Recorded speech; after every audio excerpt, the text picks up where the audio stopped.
Ever looked up at the night sky and seen just stars? Well, what if I told you that floating among them are trillions of dollars worth of treasure? I'm not talking about alien gold. I'm talking about asteroids, packed with rare earth metals that could completely revolutionize our world. Welcome to the future of industry. Asteroid mining. It sounds like science fiction, but it's quickly becoming science fact. Today, we're diving deep into the incredible logistics of how future space corporations will harvest these cosmic resources. From identifying the right space rock to bringing the loot back home. This is the ultimate guide to the next gold rush. First things first. How do you even find an asteroid worth mining? There are millions of asteroids in our solar system, but not all are created equal. We're primarily interested in near-Earth asteroids, or any. These are the ones whose orbits bring them relatively close to our planet, making them much more accessible. Space agencies and private companies are constantly scanning the skies, cataloging these asteroids using powerful telescopes and radar systems. They analyze the light reflected off an asteroid's surface to figure out its composition. Is it a C-type, rich in water and carbon? An S-type full of stony materials and metals like nickel and iron? Or the jackpot, an M-type, a metallic asteroid loaded with precious metals like platinum, gold, and palladium? A single M-type asteroid could contain more platinum group metals than have ever been mined in human history. Think about that for a second. Once a promising candidate is identified, the real mission begins.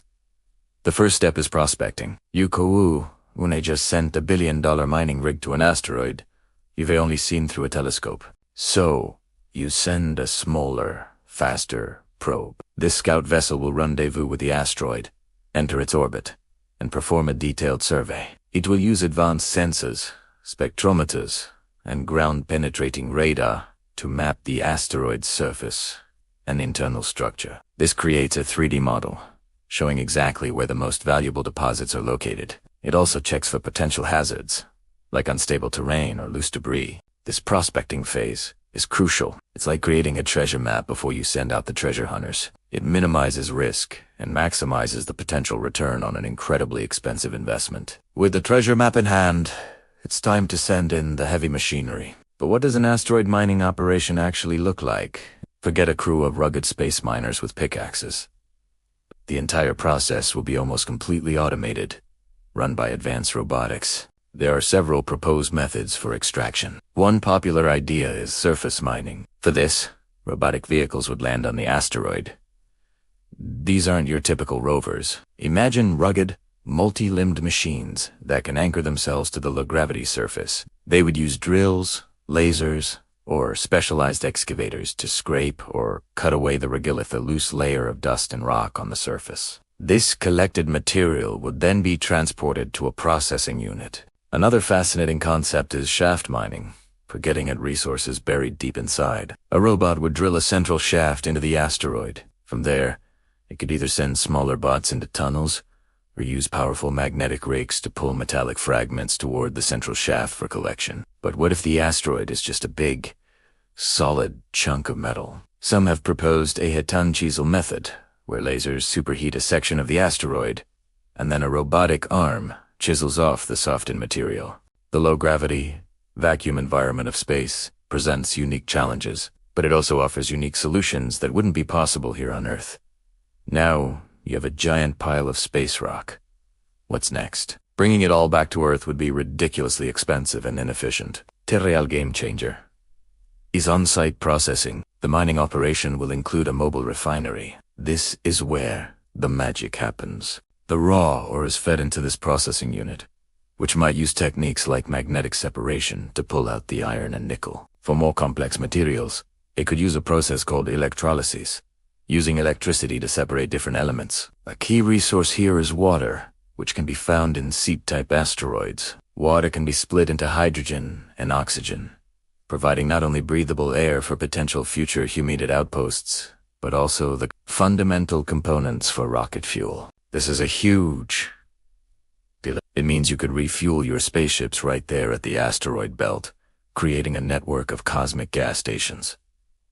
This dramatically reduces mission costs and opens up the entire solar system for exploration and industry. So, the metals are extracted and refined into pure ingots. the water is turned into rocket fuel. Now, how do we get the valuable stuff home? We're not shipping tons of raw rock. We're shipping small, dense, and incredibly valuable payloads. These finished products, like platinum bars or rare earth elements, would be loaded into specialized cargo pods. These pods would then be sent back to Earth using a highly efficient trajectory. They might use a low-thrust, high-efficiency engine like an ion drive for the long journey back. As they approach Earth, they wouldn't land like a traditional spacecraft. Instead, they would enter a high orbit and be retrieved by a space tug. This tug would then bring the cargo to a space station or deliver it to a reusable re-entry vehicle that can safely land it on the ground. The logistics are complex, but the goal is simple: get the highest value home for the lowest cost. This entire process, from prospecting to product delivery, forms a complete supply chain logistics network that spans millions of miles of empty space. The first company to perfect this cycle will not just become wealthy. They will hold the keys to humanity's future in space. The resources from asteroids could build the next generation of space stations, giant telescopes, and interplanetary vessels.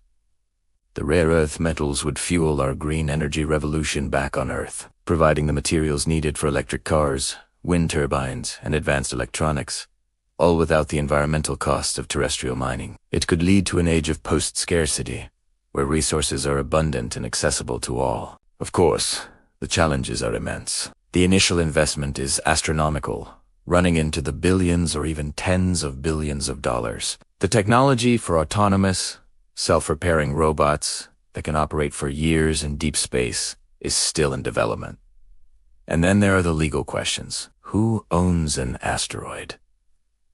Who gets to write the rules for space mining? International treaties like the Outer Space Treaty are being debated and reinterpreted as we speak. These are the hurdles that today's pioneers of the space industry are working to overcome. Companies like Astroforge and Transastra are already launching demonstration missions, testing out the technologies we've talked about. The era of asteroid mining is no longer a distant dream. It's the next logical step in our expansion into the cosmos. It's a high-stakes, high-reward venture that could redefine our economy, our technology, and our future as a species. The treasure is out there, waiting in the dark, and humanity is getting ready to go and get it.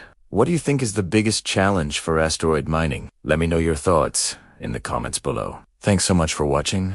And if you enjoyed this journey into the future of space industry, make sure to hit that subscribe button for more deep dives into the science and technology shaping our world. See you next time.